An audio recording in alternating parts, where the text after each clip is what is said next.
Mari belajar teks cerita rakyat, hikayat. Hikayat berasal dari bahasa Arab, yakni haka, yang memiliki arti bercerita atau menceritakan. Hikayat merupakan salah satu karya sastra lama berbentuk prosa yang di dalamnya mengisahkan mengenai kehidupan dari keluarga istana, kaum bangsawan, ataupun juga orang-orang ternama dengan segala kegagahan, kehebatan, kesaktian, ataupun juga kepahlawanannya. Teks hikayat itu menggunakan bahasa Melayu dan berfungsi sebagai hiburan, pelipur lara, atau untuk membangkitkan semangat juang. Hikayat bisa berisikan mengenai suatu kisah, cerita, dan juga dongeng. Selain itu, dalam hikayat juga diceritakan mengenai kekuatan, mukjizat, dan semua tentang keanehan yang terjadi pada suatu hikayat.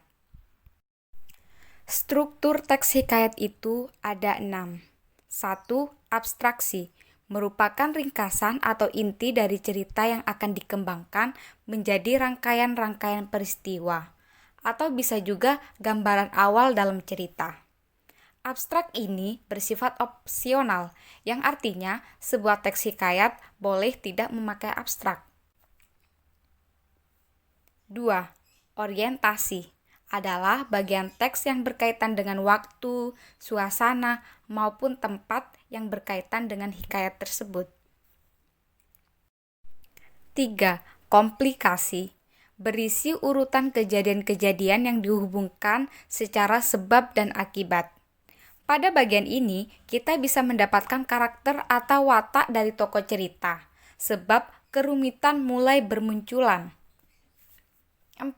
Evaluasi, konflik yang terjadi yang mengarah pada klimaks mulai mendapatkan penyelesaian dari konflik tersebut.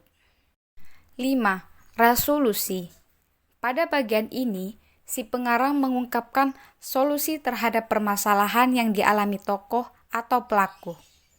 Jadi, pada bagian resolusi ini, mereka, para tokoh atau pelaku, sudah dapat menyelesaikan permasalahannya atau konflik yang terjadi pada suatu hikayat.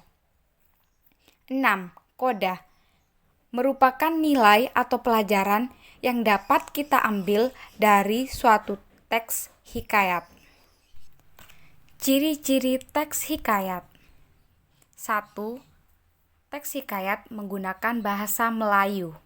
2. Istana sentris, yaitu pusat ceritanya itu berada di dalam lingkungan istana. Hikayat tersebut seringkali bertema dan berlatar kerajaan. Hal tersebut dapat dibuktikan dengan tokoh yang diceritakan ialah raja serta pangeran. Selain itu, latar tempat dalam cerita ini adalah negeri yang dipimpin oleh raja dalam suatu kerajaan. 3. Pralogis atau kemustahilan. Banyak cerita yang terdapat pada hikayat tidak bisa diterima oleh akal. Kemustahilan dalam teks bisa berupa dari segi bahasa ataupun juga dari segi cerita. Kemustahilan ini berarti hal yang tidak logis atau juga tidak bisa diterima nalar. 4. Statis, maksudnya yaitu hikayat memiliki sifat yang kaku dan juga tetap. 5. Kesaktian, seringkali kita dapat menemukan kesaktian pada tokoh dalam hikayat. Seperti yang terdapat pada pengertian sebelumnya bahwa dalam hikayat bisa berisi suatu mukjizat, keanehan, atau kesaktian. Anonim, maksudnya yaitu tidak diketahui secara jelas nama pencerita atau pengarang. Hal tersebut disebabkan karena cerita yang disampaikan itu secara lisan, artinya tidak jelas siapa yang membuat atau mengarang hikayat tersebut. 7. Arkais, menggunakan kata arkais, yaitu bahasa yang digunakan pada masa lampau, bahasa yang jarang digunakan atau yang tidak lazim digunakan dalam komunikasi pada masa kini.